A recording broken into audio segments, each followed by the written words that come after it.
নমস্কার বন্ধুরা, জ্ঞানামৃত মোটিভেশনাল চ্যানেলে আপনাদের সকলকে জানাই সাদর আমন্ত্রণ। আজকের ভিডিওতে আমরা আলোচনা করব দয়াল ঠাকুর রামকৃষ্ণ দেবের কিছু গুরুত্বপূর্ণ কথা। ঠাকুর নানা ধরনের গল্পের মাধ্যমে অনেক জটিল প্রশ্নের উত্তর দিয়েছেন বা অনেক কঠিন সমস্যার সমাধানও করেছেন। শ্রী শ্রী ঠাকুর রামকৃষ্ণদেব বলেছেন, ঈশ্বর বা ভগবানের প্রতি ব্যাকুলতা না থাকলে ঈশ্বর দর্শন অসম্ভব। ঈশ্বরের প্রতি ব্যাকুলতা না থাকলে তাকে লাভ করা যায় না, তার সাথে কথাও বলা যায় না। ব্যাকুলতা শব্দের অর্থ হলো তীব্র টান। ঈশ্বরের প্রতি তীব্র টান না থাকলে কখনোই ঈশ্বরকে পাওয়া সম্ভব নয়। এখন প্রশ্ন হলো, তীব্র টান মানে কেমন টান?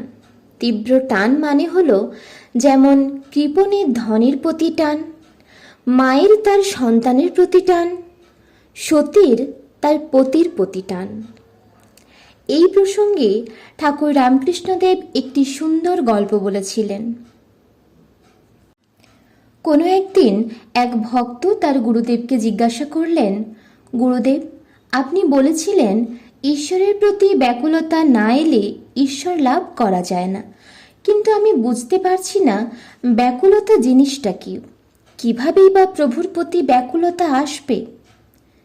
শিষ্যের মুখে এই প্রশ্ন শুনে গুরুদেব শিষ্যকে বললেন, ঠিক আছে, তোমাকে হাতে কলমে বুঝিয়ে দেব ব্যাকুলতা জিনিসটা আসলে কি। তুমি এক কাজ করো, তুমি আমার সঙ্গে চলো। এই বলে গুরুদেব তার শিষ্যকে নিয়ে এক জলাশয়ের কাছে গেলেন। তারপর শিষ্যকে নিয়ে জলাশয়ে কিছুটা নেমে শিষ্যের মাথাটি জলের মধ্যে ডুবিয়ে দিলেন। কিছুক্ষণ ওইভাবে ডুবিয়ে রাখলেন।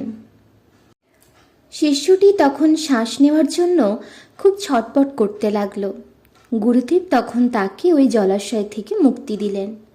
এরপর গুরুদেব তার শিষ্যকে জিজ্ঞাসা করলেন, বলো তো, এতক্ষণ তোমার কেমন লাগছিল?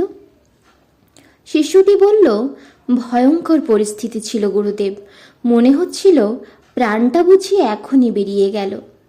গুরুদেব তখন বললেন, এই যে তোমার প্রাণ এক ফোঁটা শ্বাস প্রশ্বাসের জন্য অস্থির হয়ে যাচ্ছিল, ঠিক তেমনি এইরকমভাবে যখন তুমি ঈশ্বরের জন্য ব্যাকুল হবে, তার প্রতি যখন তোমার এরকম তীব্র টান হবে, এক মুহূর্ত যখন তুমি তাকে ছাড়া থাকতে পারবে না, তখন তুমি তাকে লাভ করতে পারবে।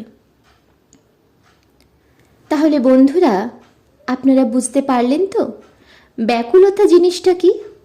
তাহলে চলুন এবার আমরা জেনে নিই ঈশ্বরের প্রতি ব্যাকুলতা বা তীব্র টান বাড়ানোর উপায় কি। কোনো একদিন দক্ষিণেশ্বরে একজন ভক্ত ঠাকুরের কাছে এলেন। ঠাকুরকে প্রণাম করে ওই ভক্তটি ঠাকুরকে জিজ্ঞাসা করলেন, ঠাকুর, ঈশ্বরের প্রতি ব্যাকুলতা বাড়বে কিভাবে? দয়াল ঠাকুর বললেন, দেখো, প্রতিদিন নিয়ম করে অভ্যাস করতে হবে ঈশ্বরকে ডাকার। প্রত্যেক দিন নিয়ম করে যারা ভগবানকে ডাকবে, রোজ ডাকতে ডাকতে সেটা তাদের অভ্যাসে পরিণত হবে, এবং এই রোজ অভ্যাসের মধ্য দিয়েই একদিন না একদিন ঈশ্বরের প্রতি তীব্র টান বা ব্যাকুলতা জেগে উঠবে। আশা করছি আজকের ভিডিওটা আপনাদের ভালো লেগেছে। যদি ভালো লেগে থাকে তাহলে অবশ্যই লাইক করবেন, কমেন্টে আপনাদের মতামত আমাকে অবশ্যই জানাবেন এবং শেয়ার করে গল্পটি সকলকে শোনার সুযোগ করে দেবেন। জয় ঠাকুর, জয় স্বামীজি, জয় মা।